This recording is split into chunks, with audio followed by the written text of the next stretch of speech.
boa noite a todos vocês que nos assistem aqui na TV Vila Imperial, canal 19, começando agora mais um programa Direito e Cidadania em Evidência. Para quem não me conhece, meu nome é Miguel Barreto, sou advogado, presidente do Indecom, estou aqui todas as terças-feiras ao vivo, de 8h30 às 9h30 da noite, dando continuidade ao nosso trabalho, que eu sempre digo aqui de informação, principalmente de informação. A gente conseguir transmitir conteúdo, informações sobre direitos, para que você, consumidor, você, cidadão petropolitano, de posse dessa informação, possa exercer e possa defender os seus direitos da melhor maneira possível. Devem ter percebido também nas últimas semanas, eu tenho trazido muitos convidados aqui no programa, que eu acho muito interessante trazer uma outra opinião, outro ponto de vista, dar uma dinâmica diferente ao programa e certamente enriquece os debates, os temas que a gente tem aqui para falar em nosso programa. Então, todos vocês quiserem entrar em contato aqui com a gente, já apareceu os telefones embaixo da sua telinha, o 22429991 e o 2237-1454. Hoje também temos aqui uma convidada especial, veio lá de Niterói, para poder participar do nosso programa. A gente agradece muito aqui a presença da doutora Gleice, que também é especialista em direito imobiliário, para poder falar um pouco mais desse tema. Doutora Gleice, muito obrigado pela sua participação, certamente sua contribuição será de muita importância para todos nós. Obrigada a você, Miguel. É um prazer estar aqui para debatermos sobre um tema que é tão corriqueiro no judiciário, que é justamente essa relação que o consumidor tem na hora de adquirir o sonho da casa própria, Eles acabam comprando seus imóveis na planta, por ser mais barato, mas infelizmente aquele sonho algumas vezes acaba virando um pesadelo e eles acabam tendo que buscar o judiciário para solucionar algumas pendências que são bem corriqueiras, Então, estamos aqui para debater sobre isso e espero poder ajudar o seu público. Certamente ajudará. Bom, já vamos aqui, antes de começar o nosso papo, doutora Gleice, vamos já atender a primeira ligação da noite. Alô, boa noite? Oi, doutor Miguel. Oi. É Renata. Oi, Renata, tudo bem? Tudo bem. Tudo Doutor bom, Miguel, Renata? Diga. a Oi bloqueou meu telefone. Só teve problema com a Oi? É, aquele negócio da Oi. Entendi. Bom, a Renata até ligou semana passada, ela está com problema com a Oi, que provavelmente não só ela, Se vocês também que estão nos assistindo já tiveram ou vão ter um problema com a operadora Oi, nas mais diversas situações, É a empresa que desde a privatização lá em 99, a empresa que vem sendo mais acionada na justiça desde então, não melhorou o serviço durante esses aí, os 15 anos, Renata? É complicado. Mas diga. Aí agora já pode botar na justiça, A Renata esteve, sempre pagou as contas da Oi, A Renata não passou aqui o problema dela, só para vocês poderem entender, Ela pagou, quitou as contas dela em dia, E a Oi acabou suspendendo o serviço, mesmo com as contas pagas, Então, cabe sim, já tentou resolver administrativamente, ligou para lá na semana passada, não conseguiu resolver, está dando um retorno aqui, que não conseguiu resolver o problema dela. Então, o caminho correto é realmente acionar a justiça, buscar os seus direitos, não só o restabelecimento da linha, mas também indenização por danos morais, por ter ficado sem o serviço já durante pelo menos aí umas 2 semanas. Mas obrigado pela sua ligação, Renata. Sempre sua participação aqui é muito importante, tá? Diga, agora com aquele papel que já está tudo lá, já está tudo certo, Preciso levar alguma coisa? Não, tá tudo certinho. Tudo certinho? Tá bom? Então amanhã tu bota a fé, hein? Tá certo, Renata. Obrigado, querida. Tchau, doutor. Boa noite. Tchau, tchau. Doutor Gleice, então a gente vai falar sobre essa questão, que é um modelo de negócio que vem crescendo muito no Brasil, aqui em Petrópolis especificamente. A gente tem muitos condomínios, principalmente de apartamentos, sendo construídos em Itaipava, Nogueira, Correios, que é uma área um pouco mais afastada aqui do centro da cidade, Porém, é um modelo de negócio em relação à aquisição de imóveis que vem crescendo muito na nossa cidade e acredito que o nosso estado e o nosso país também seja o futuro, desse mercado imobiliário. Muitas pessoas têm esse receio de comprar um imóvel na planta porque o imóvel ainda não está finalizado, não está construído. Que cautelas o consumidor, antes de comprar um imóvel nesse tipo de situação tem que ter para não sofrer um prejuízo posterior e outras vezes despender um valor alto, que é o valor do imóvel, hoje em dia cada vez mais alto, e sofrer um prejuízo considerável. Bom, preliminarmente, a gente tem que entender que é um contrato de risco. Como você bem disse, é um contrato que ainda está para... você compra um imóvel que ainda está para ser construído. Então, assim, na prática, o que as construtoras fazem? Primeiro, é um contrato de adesão, onde a pessoa que compra o imóvel, que é o promitente comprador, ele não tem muita possibilidade de discutir as cláusulas contratuais. É um contrato que a gente chama de adesão, um contrato que ele adere às cláusulas contratuais. Né? Na prática, durante o período da obra, ele paga de 10% a 20% do valor do imóvel. Né? E fica acertado em contrato que após a conclusão da obra, ele irá pagar o restante. Mas aí é a grande celeuma, né?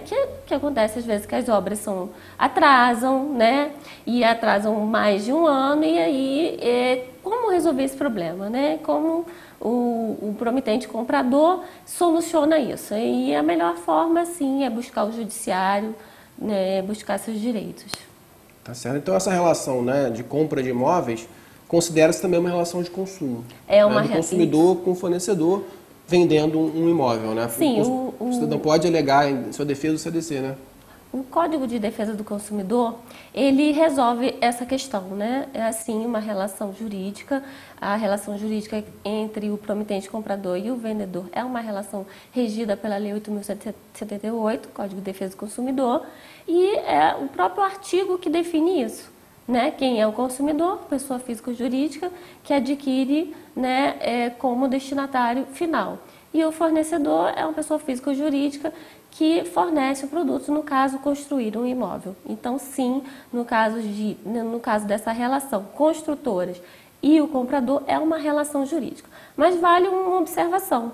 Uma pessoa que adquire um imóvel para uso próprio e mais tarde resolve vender para comprar um outro imóvel para sua moradia. Nesse caso, não caberia a relação do consumidor. Sim, apenas a relação civil, contratual civil, prevista no Código Civil.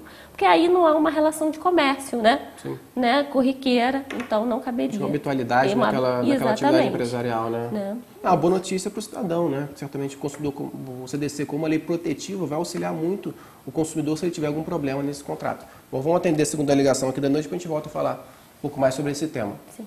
Alô, boa noite. Doutor Miguel? Isso. Boa noite, dona Eva. Ô, dona Eva, tudo bem? Tudo bem? A senhora está sumida? Agora mudou o programa, cada dia tem uma tática para se falar. Claro, você está sumida, eu estou estranhando que a senhora não liga mais para cá. Eu ligo sim, mas cada dia tem uma novidade diferente e eu não tenho saco para falar com novidade diferente, não. O senhor sabe disso. Eu até liguei pedindo que o senhor me retornasse, que eu queria conversar com o senhor. Eu não sei se a moça lá lhe deu o recado. Certo, mas diga, dona Eva, faça a sua pergunta.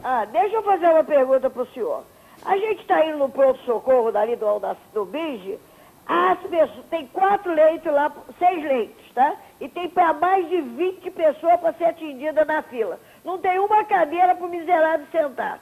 Escuta, esse idiota desse prefeito, ele vai ficar fazendo careta na televisão? Ou ele também vai pegar o dinheiro para comprar casa aí, que nem tá falando aí, comprar casa, que foi o que ele fez com o dinheiro, que não fez as obras da Madame Machado, nem do Catitu, nem do Caleb, nem nada.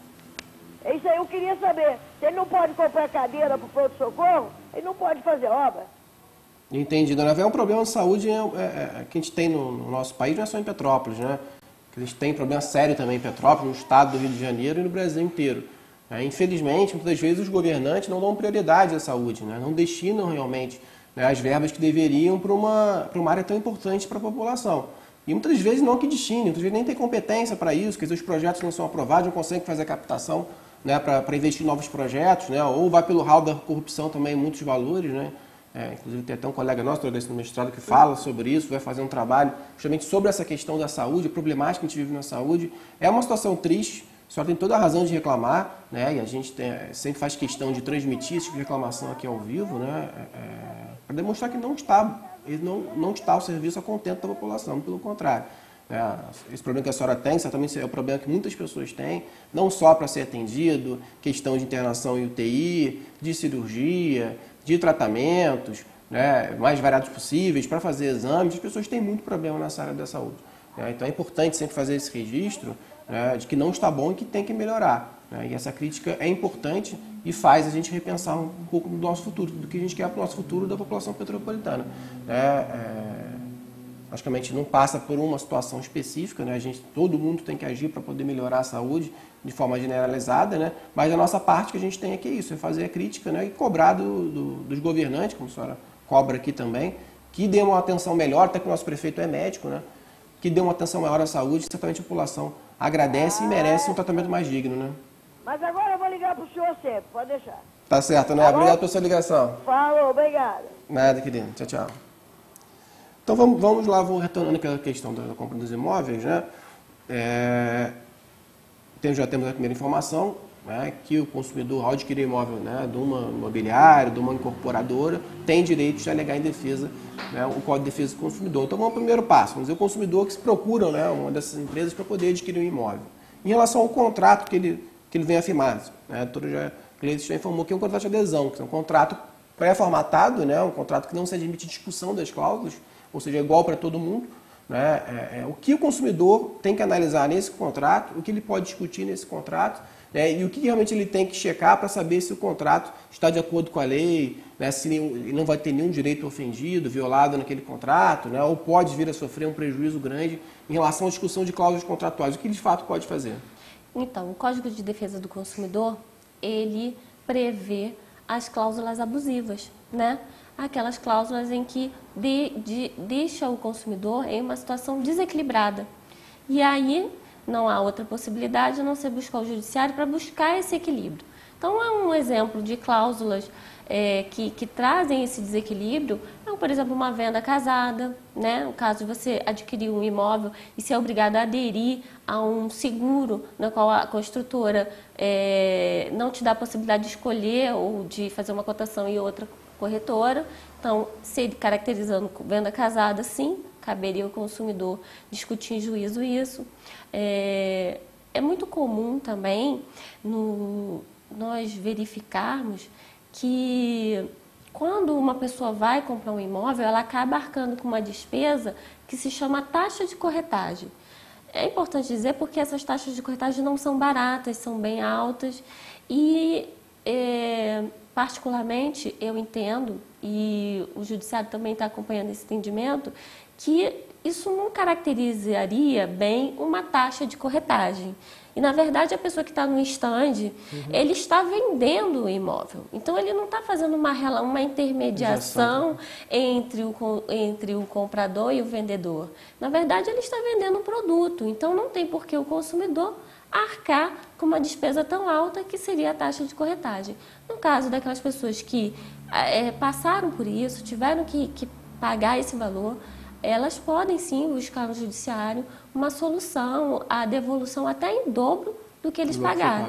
Né? No Código de Defesa do Consumidor prevê que se você pagar algo indevido, você pode receber em dobro. Tá certo. Mais uma ligação, Douglas? Então vamos lá, pode passar para cá. Alô, boa noite. Boa noite, doutor. Boa noite, quem fala? Luciano. Luciano? Isso. Ô, Luciano, tudo bem? Doutor, é o seguinte. Diga. Eu estava com um problema aí, estava vendo a dona reclamando de saúde aí. Eu estava com um problema com a minha filha aqui, de um exame de pressão subnormal. Hoje a prefeitura não faz esse exame em Petrópolis. Certo. Não tem nenhum hospital aqui que faça esse exame. Eu entrei com a ação em 2012 para ela fazer esse exame. Uhum. E até agora a justiça não deu nenhum retorno. Isso costuma demorar mesmo? Luciano, não costuma demorar tanto, né? Eu não sei se esse exame é urgente ou não é. Muitas vezes a justiça ela tem esse critério, né, de julgamento mais urgente ou menos urgente pela urgência do pedido que é feito, né? Não sei se esse exame vai viabilizar uma cirurgia posterior ou um tratamento mais urgente, né? Não sei como isso foi apreciado pelo juiz, que tem 2 anos já, né? Se eu dei entrada nesse processo. Não costuma demorar tanto, até porque presume-se por ser uma questão de saúde, é uma questão urgente, que precisa ser resolvido com urgência, senão não precisava dentro do processo, né? Só teria resolvido de outra forma. Né? Realmente é inusitado que tenha demorado tanto. É difícil eu te passar uma resposta objetiva porque eu não tenho acesso aqui ao processo, né? Não tem como consultar. Mas de qualquer forma, Douglas, bota os telefones aqui do Indecom aqui embaixo. Luciano, eu vou pedir para você me dar uma ligadinha amanhã, na parte da tarde, que os telefones vão aparecer embaixo da sua telinha aqui lá do Indecom. Separa o número do processo, né? Você deve ter aí o número do seu processo, né? E me aqui, ó, apareceu aqui embaixo, aqui, ó. apareceu aqui embaixo o telefone do Indecom, me dá uma ligadinha amanhã de tarde, me passa o número do seu processo, que eu vou consultar lá pela internet, a gente consegue verificar como é que está o andamento do seu processo, o que a gente pode fazer para poder tentar resolver essa situação. O senhor está pela Defensoria Pública nesse processo? Ou tem advogado? Eu estava na Defensoria Pública, só que eu estou achando muito demorado. Entendi.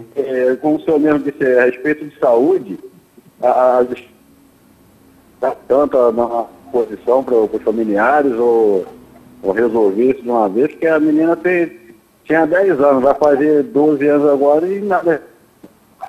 Realmente é bastante tempo. É bastante tempo, Luciano. Mas não deixa de ligar, não. Me dá uma ligada amanhã, que eu consigo ver o andamento, não é difícil, não. Eu consigo ele verificar o andamento, te passa uma posição de como é que está, né, o seu processo, que pode ser feito para tentar te ajudar a resolver esse problema, né? E agilizar o julgamento do seu processo, né? Entendi. É porque a gente faz aquele... Como fala? A gente observa na internet, né, como é que está o andamento do processo e tal. Teve vários, como é que fala, mandatos para ser citado e efetuado o processo, mas até ninguém me ligou, ninguém falou nada comigo, entendeu? Entendi. Infelizmente, a Defensoria Pública aqui em Petrópolis até funciona bem, mas não tem estrutura para atender a população petropolitana. Eu até brinco aqui que a Defensoria é o SUS jurídico, né? Quer dizer que é tanta gente para poder ser atendido, são tantos problemas que os defensores têm em mãos, os estagiários, a equipe de apoio da Defensoria, que por mais que eles se esforcem e tentem realmente ajudar as pessoas, acaba se tornando impossível pelo excesso de quantidade de trabalho que eles têm. Então, todas as vezes, aqui faço até uma ressalva em favor dos defensores aqui da cidade, né, que são muito trabalhadores, muito preocupados com a população, mas infelizmente não conseguem realmente resolver a contento todos os processos por causa dessa falta realmente de estrutura até, que eles têm de atender todo mundo, né? E acaba gerando isso realmente atraso no andamento dos processos, você tem razão. Né? Isso acaba acontecendo, mas isso não significa que não possa ser resolvido, né? Não significa que você não possa ser orientado para buscar uma solução. Né? E isso a gente consegue pela internet com facilidade, hoje em dia os processos são todos informatizados. Né? Então a gente consegue verificar o andamento, né? E a partir do andamento a gente orienta de como pode ser feito para resolver isso daí. Então tá bom, doutor. Eu vou ligar para o senhor então amanhã. Obrigado, hein? Nada, Luciano. Obrigado pela sua ligação. Sempre que quiser, pode entrar em contato aqui com a gente.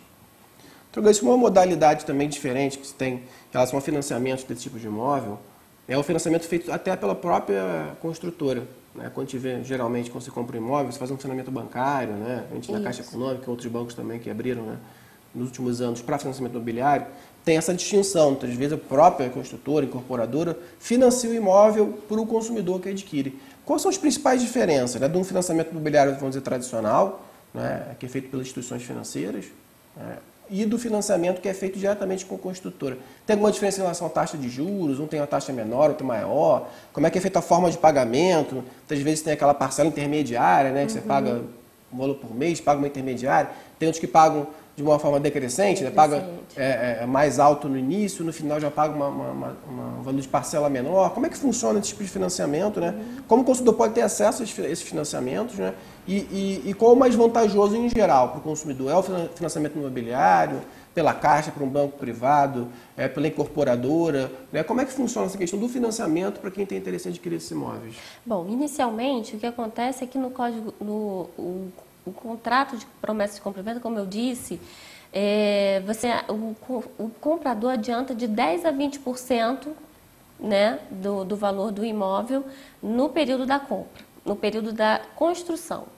Existe a possibilidade também de dar uma entrada? Assim, né? Ele pode pagar à vista, mas aí é um contrato de risco, né? Nem aconselharia. Aconselho que se pague realmente os 10% a 20%, aguarde a conclusão da obra, a entrega das chaves, e é nesse momento que ele vai buscar o seu financiamento. Esse financiamento pode ser com uma construtora, pode ser com o banco. Isso vai depender da cotação no mercado. Aí ele tem a liberdade de pesquisar. Isso vai depender também do perfil, né, do perfil financeiro de cada um. Até da idade, né, da idade e do valor do imóvel, porque dependendo do valor do imóvel pode vir no Minha Casa Minha Vida, né, que as parcelas são menores. Então vai depender do perfil do comprador. Mas ele tem sim essa liberdade de escolher qual banco que ele quer financiar, se quer financiar diretamente com a construtora ou não. Isso fique claro. Pela construtora, eu acredito que fica mais fácil, porque ele já está lá, é aquilo que eu disse, o corretor vai vender o imóvel e vai aproveitar para vender o quê? O financiamento. Mas que fique claro que ele pode aguardar a entrega das chaves e buscar um financiamento em um outro banco, fazer uma cotação melhor. Essa análise de crédito que é feita para o financiamento, muitas vezes para o financiamento imobiliário é bem rígida, né? Às vezes os bancos exigem muitas garantias, né? Muitos documentos que comprovem renda. Esse financiamento direto, ele é, vamos dizer assim, menos rígido, é mais flexível no sentido do consumidor comprovar que tem capacidade financeira para poder pagar esses imóveis? Ou não muda muito também? Essas exigências são feitas pelas construtoras e incorporadoras? Essa exigência, ela vai depender, como eu disse, do perfil de cada um. A construtora, ela busca facilitar mais até pela venda mesmo do imóvel.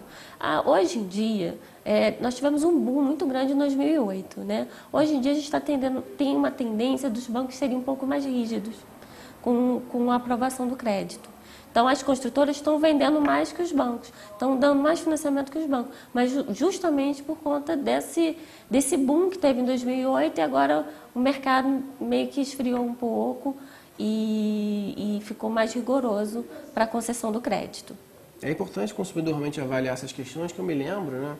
Eu até me recordei dessa pergunta agora de um cliente meu, já mais idoso, né? Tinha lá uns 60 e poucos anos, né?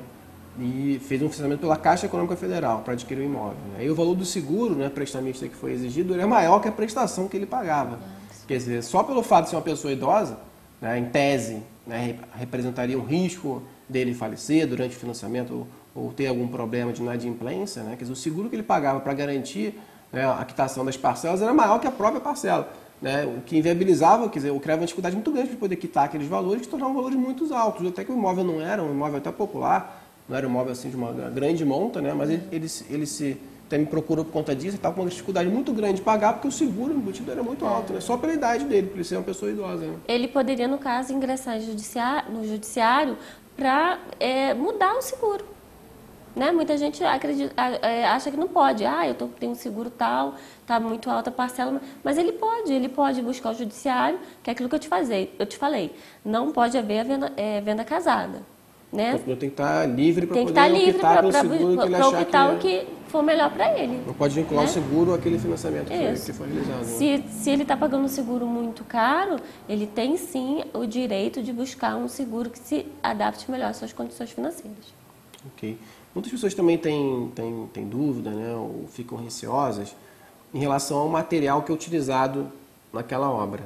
Né? Outras vezes se compra na planta, às vezes no início da construção, e o vendedor, né, ele promete que vai ser utilizado um material de determinada qualidade até para justificar o preço que é cobrado. Né? Como o consumidor pode saber, né, para não ter aquela desagradável surpresa de ao se mudar, verificar que aquelas promessas não foram cumpridas, né, e depois ele com o imóvel pronto é difícil tentar reverter essa situação. Como o consumidor pode fazer para fiscalizar essa obra, né, durante o seu, né, do seu curso e verificar se de fato, né, aquelas promessas em relação a prazo, material utilizado realmente está sendo cumprida? Para isso nós temos o memorial descritivo, né? E esse memorial descritivo vincula a construtora. A construtora tem que sim cumprir o memorial. Se naquela fotografia tem um porcelanato X, uma piscina, enfim, ela tem que entregar o imóvel como ela vendeu. O que o consumidor pode fazer? Ele pode ingressar em juízo e entrar com uma ação de obrigação de fazer para que se cumpra o memorial descritivo. Caso ele verifique que não está sendo cumprido o que foi prometido no início do contrato. contrato. Inclusive multa, né, por inadimplimento, caso eles não combinaram de fazer uma churrasqueira e não fizeram, ou ainda não fizeram, caberia uma multa por inadimplimento contra a construtora. Tá correto. Bom, passou rapidinho, já chegamos aqui ao final do primeiro bloco do programa Direito, Cidadania e Evidência. Pode direto? Vamos lá? Então vamos embora. Então vamos lá, vamos seguir em frente direto, para poder aproveitar bastante a presença da doutora Gleice aqui no nosso programa. Outra dúvida que você tem também é em relação a essa questão da qualidade do material, principalmente quando você entra no imóvel. Né? O consumidor entra no imóvel, ele fica realmente que apresenta muitos problemas, que o material utilizado não foi aquele, né? Às vezes acaba não conseguindo nem se mudar por problemas estruturais do imóvel. Né? Qual atitude o consumidor pode ter nesse sentido? Né? Por exemplo, entrando em ingressão no imóvel, tem um vazamento lá constante, né? Por exemplo, no banheiro. Qual a atitude que ele pode ter perante a construtora, né, perante o vendedor nesse tipo de situação? Se um defeito, né? Não só talvez no prédio ou no apartamento que foi adquirido. O Código Civil prevê um prazo de 5 anos de garantia para o consumidor, para o comprador. Então, ele tem uma garantia perante o empreiteiro. Durante esses 5 anos, se ele verificar que há um vício no seu imóvel, que há algum defeito, ele pode sim fazer valer esse direito, né? Esse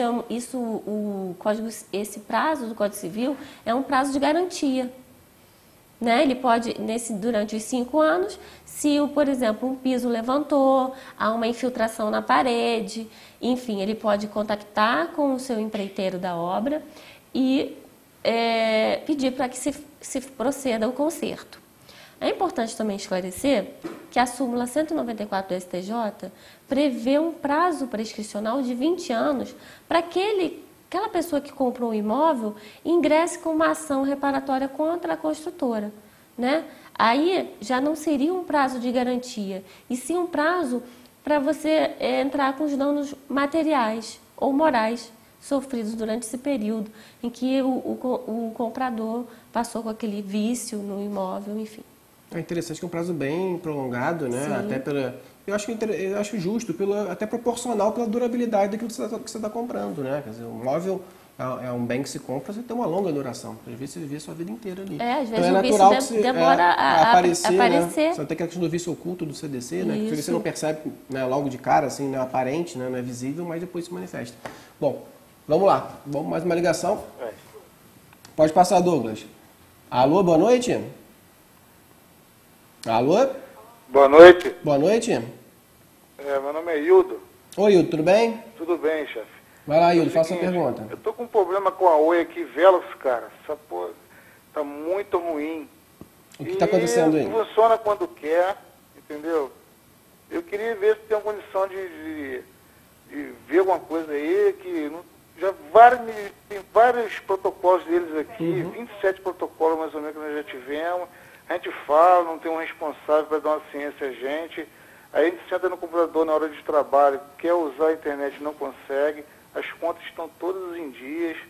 E a gente não tem um responsável lá quando a gente liga, só o atendente ali e fala, infelizmente, tá fazendo manutenção quando é sábado. A partir de meia-noite de hoje vai funcionar. Aí no outro dia a gente vai utilizar, nada foi feito. Continua o mesmo problema, entendeu? Aí eu estou vendo o teu programa aqui agora, doutor. Eu queria se eu pudesse me ajudar nesse sentido, tem condição? Entendi. Tem sim, Hildo. Como eu falei no início do programa, né? Você estava que também tem uma ligação. A primeira falando da Oi e novamente a Oi aqui aparecendo. Né? Foi. Eu liguei agora a televisão. Pois é.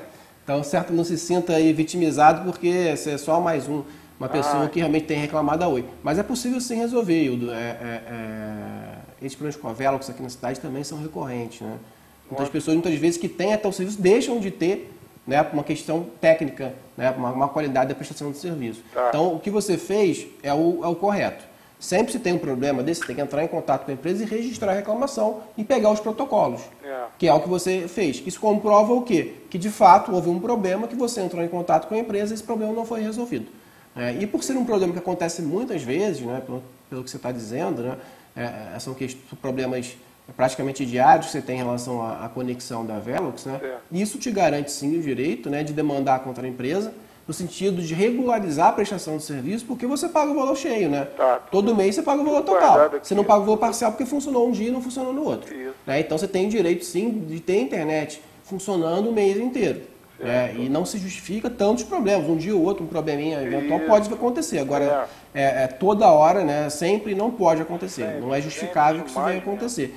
Então, cabe sim uma ação, não só para regularizar a prestação de serviço, mas também para pedir uma indenização por todo esse transtorno. Como você falou, né, muitas vezes você quer estudar, quer fazer uma pesquisa, ver um e-mail, acessar sua conta no banco, né, acessar um site, você não consegue, né, porque você não tem acesso à internet quando você quer, só quando a empresa te permite. E isso não é justo, né? Então você tem esse direito sim de demandar contra a empresa. Qual o procedimento que eu devo recorrer, doutor? Bom, se quiser, está até aparecendo aqui, ó, embaixo da telinha aqui os telefones do Indecom. Pode me dar uma ligadinha amanhã lá de tarde, que aí eu te explico direitinho como é que funciona o procedimento para você poder acionar a empresa na justiça. Então tá. Tá bom? Tá, só um minutinho, eu vou anotar aqui. Isso, tá aqui embaixo aqui, ó.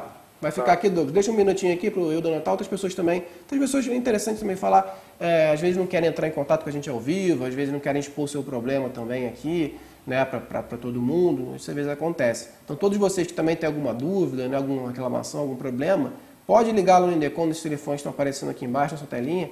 A gente tem toda uma equipe lá preparada para poder te receber, para poder tirar sua dúvida depois com calma também, né? Talvez um problema particular. Pode entrar em contato com a gente, que a gente está... Tipo, esse e-mail aqui não funciona mais. Tem que mudar esse GC aqui. Eu vou mudar semana que vem. É bem provável que já tenha uma vinheta nova, um estúdio diferente. Esse e-mail que está desativado. Mas os telefones estão funcionando normalmente. Podem ligar para lá, que a gente está aí justamente para isso, para tentar lhe ajudar a resolver esse problema que tanto lhe aflige. Hildo, obrigado pela sua ligação, tá? Se sempre quiser entrar em contato com a gente aqui, fica à vontade. Bom, vamos lá. Então a gente vem falando sobre defeito, né? No imóvel que é comprado através do imóvel comprado na planta, né? E a garantia que o consumidor tem em relação ao defeito, que seria de 5 anos, né, pelo Código Civil, e 20 anos para reparação dos danos que o consumidor venha a sofrer. É um prazo bem elástico, né? Então mesmo você que tenha comprado o imóvel, já mora há alguns anos, né, aí nesse imóvel que foi adquirido nessa modalidade de contrato, pode sim acionar a justiça, né, para poder reparar eventual problema que se tenha em relação a essa questão. Outra também, talvez o maior receio que as pessoas tenham de comprar o imóvel na planta é justamente a dúvida sobre a entrega ou não, ou a entrega dentro do prazo ou não. Exato. Isso talvez seja o maior fator de desestímulo, né, do consumidor, que ele não sabe. Quando você compra um imóvel pronto, você sabe, estou comprando uma coisa concreta. Né? Quando você compra um carro, você está vendo aquele carro que você está comprando, né? Você compra uma geladeira, um fogão, você sabe que você está comprando. Né? Porém, quando você compra um imóvel na planta, você tem uma expectativa, né, de receber aquele imóvel para poder habitar. E muitas vezes as pessoas contam com isso. Né?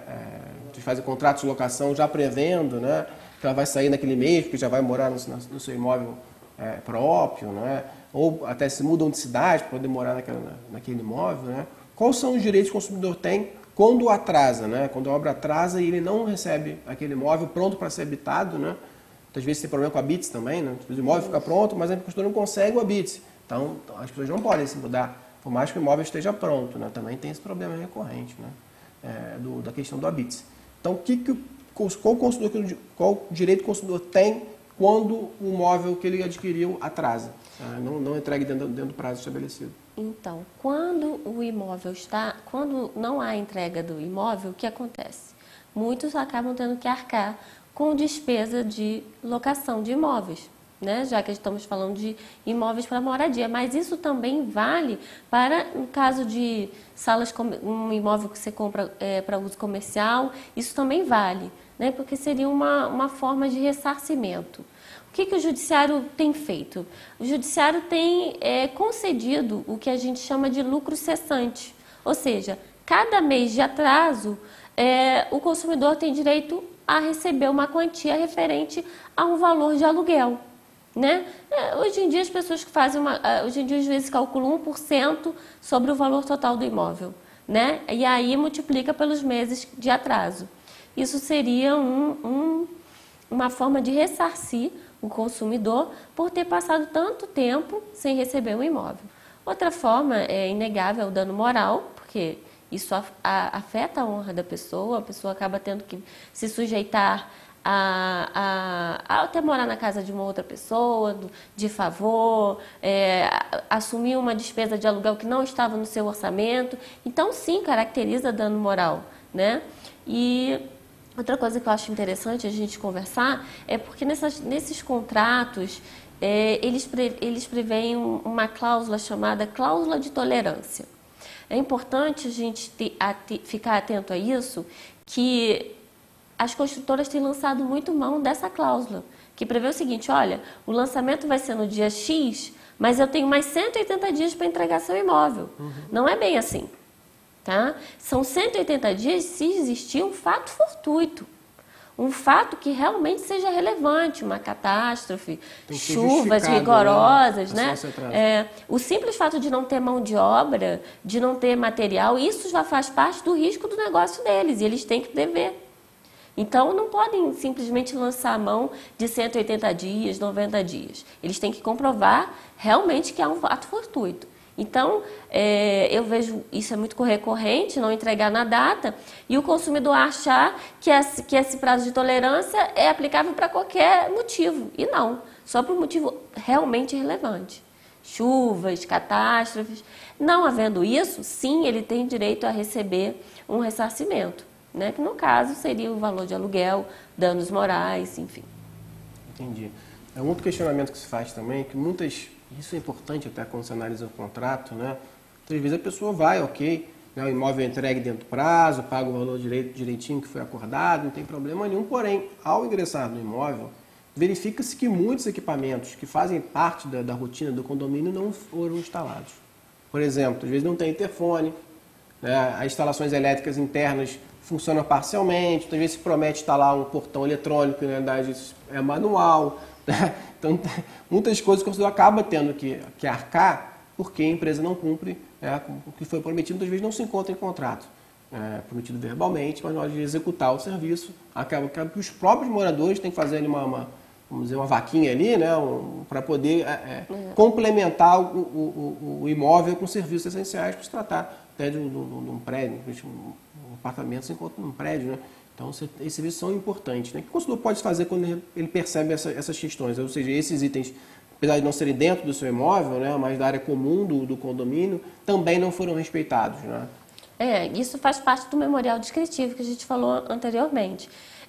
Verificando que não há o interfone conforme combinado, que não há aquela churrasqueira, a piscina, o balanço, a academia, os móveis, o consumidor, né, no caso ali o condomínio, pode pleitear em juízo uma obrigação de fazer para que a construtora proceda esses imóveis, o mobiliário, enfim, a construção da piscina, sob pena de multa diária, né?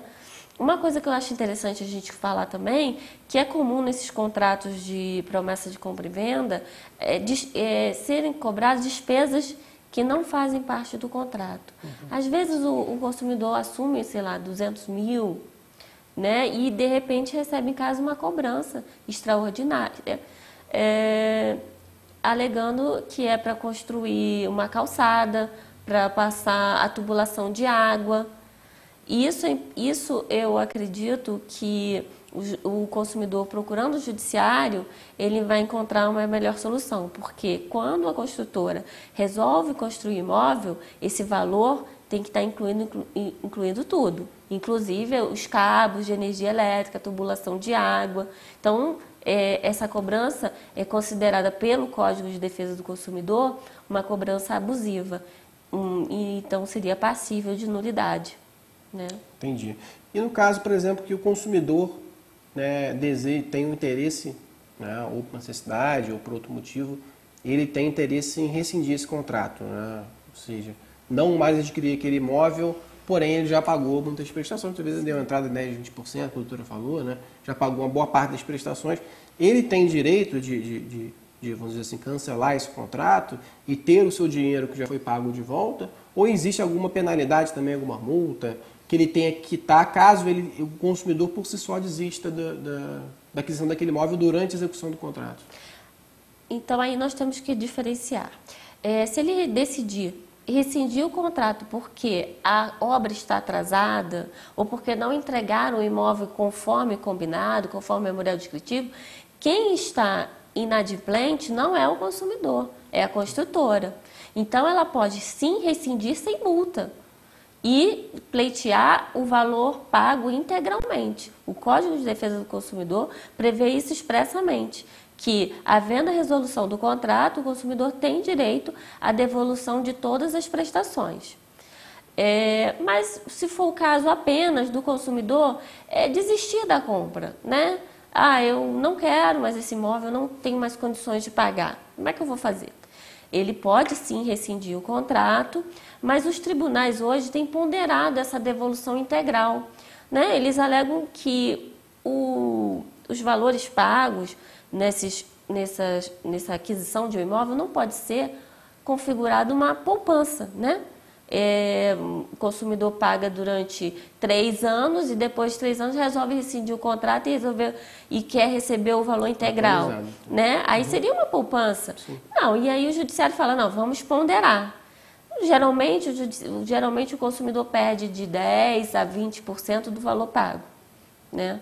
Mas se a construtora que tiver atrasada, é bom que fique claro isso, né? Porque é comum nessas cláusulas contratuais ver se dá resolução. O comprador pode rescindir o contrato a qualquer momento, desde que, sendo que somente será devolvido 70%, 80% do valor pago, descontado a taxa de corretagem, taxa de ligações definitivas. E aí não, essa cláusula é abusiva, sim, pode ser objeto de nulidade pelo judiciário.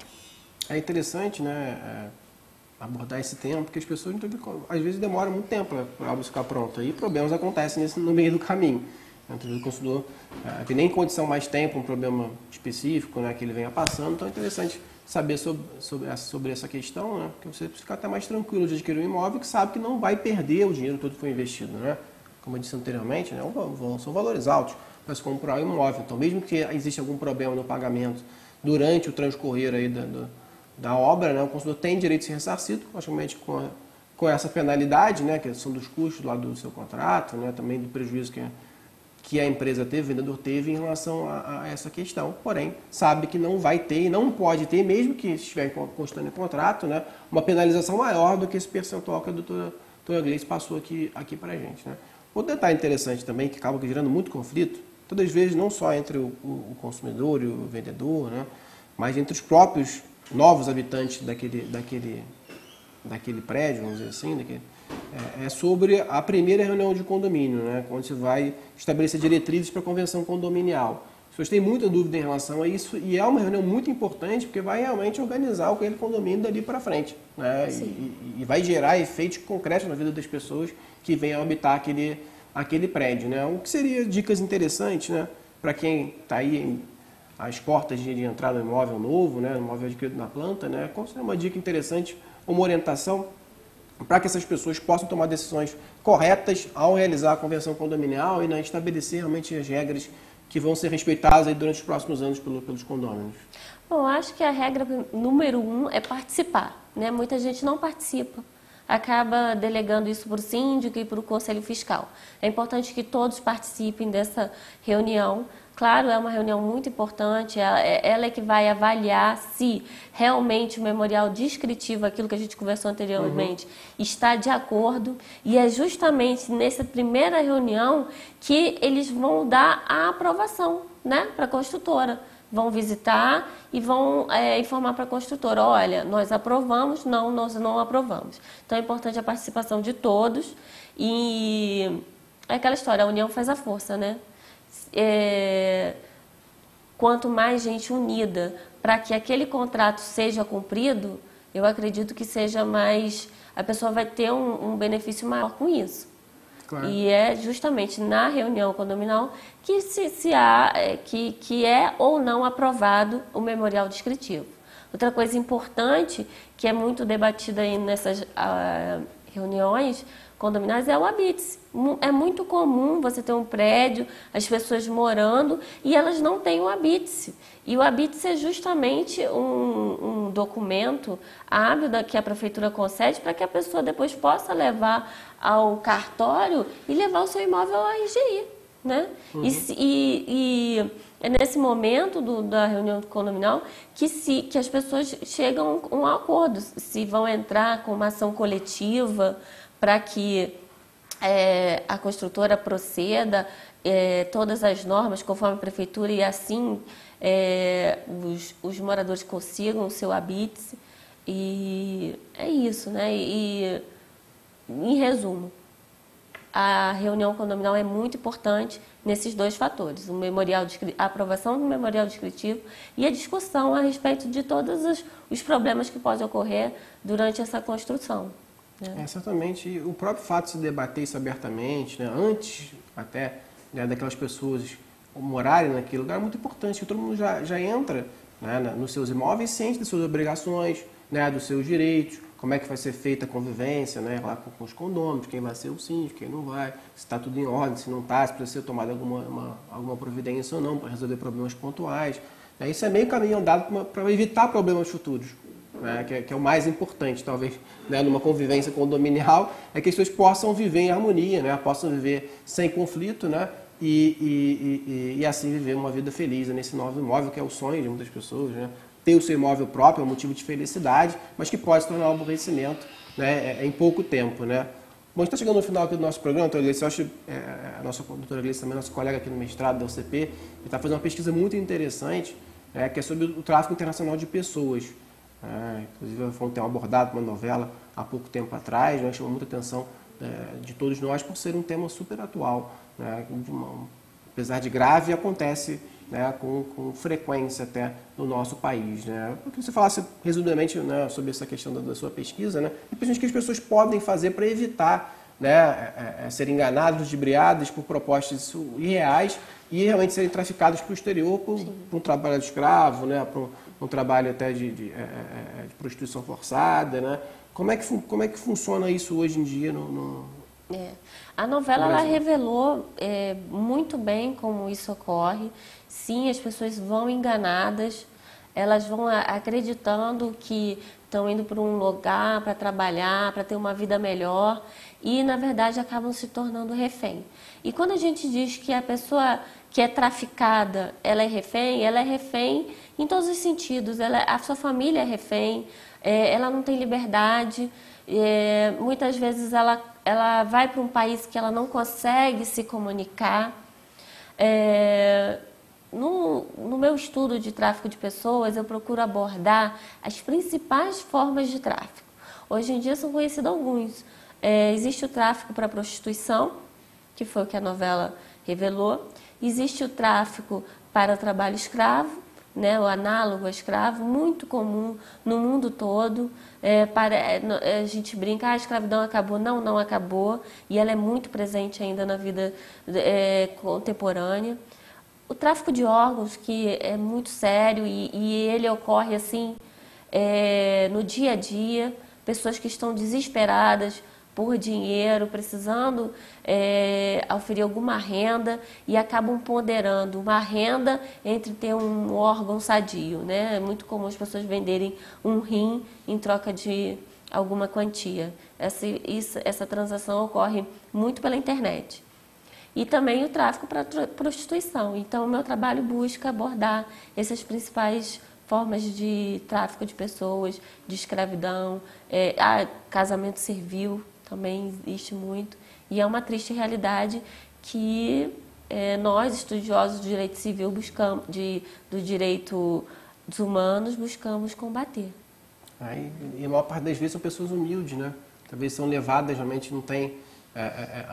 achar que vai ter uma vida melhor no exterior, né, que vai ter uma mudança de qualidade de vida, e, na realidade, na prática, né, a realidade é bem diferente, né, as pessoas acabam sofrendo muito com isso, não só pessoas traficadas, como as famílias também são feitas de reféns, ameaçadas, né, por conta da presença desse ente querido, né, que está nessa situação lamentável.